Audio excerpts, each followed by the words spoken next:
Friends, કેમ છે? તો આજનો ટોપિક છે અકસ્માત થાય છે તો વળતર કેવી રીતે મેળવશો. હવે મોટર એક્સિડન્ટ ક્લેમ પિટિશન વિશે તમે સાંભળ્યું જ હશે.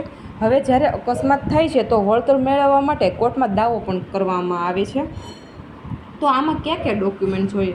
જ્યારે પણ અકસ્માત થાય છે ત્યારે કમ્પલસરી એફઆઈઆર કરેલી હોવી જોઈએ, એટલે કે એફઆઈઆર જોઈશે, પંચનામું, ઇન્વેસ્ટમેન્ટ પંચનામું જોઈશે, પીએમ રિપોર્ટ જોઈશે. જે સામાવાળા છે જેમણે એક્સિડન્ટ કર્યું છે તેમાં તમામ કાગળિયા જોશે.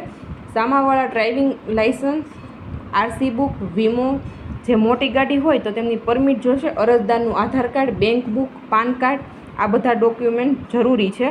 અને આ ડોક્યુમેન્ટ હોય તો તમે કોર્ટમાં પિટિશન પણ કરી શકશો, કેમ કે ઘણું બધું આમાં વળતર પણ મળતું હોય છે.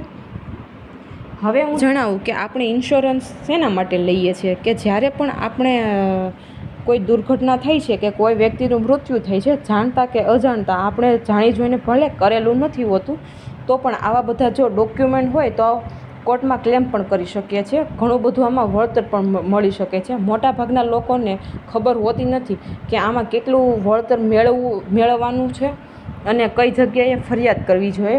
અને અમુક જે લોકો હોય કે જે વચ્ચેના માધ્યમથી કરતા હોય એ લોકો એમની પાસેથી ઘણી મોટી ફી પણ લેતા હોય છે, કે જે ખરેખર ભોગ બનનાર છે, કે જે વિક્ટિમ પર્સન છે, કે જેમને વાગ્યું છે કે તેમના ઘરનામાંથી કોઈનું મૃત્યુ થયું છે અને એ લોકોને પૈસા નથી મળતા હોતા અને ખૂબ મોટી રકમ ફી પેટે લઈ જતા હોય છે.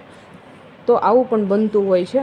Thank you guys. લાઇક કરો, શેર કરો, કોમેન્ટ કરો અને સબસ્ક્રાઈબ કરવાનું ભૂલતા નહીં.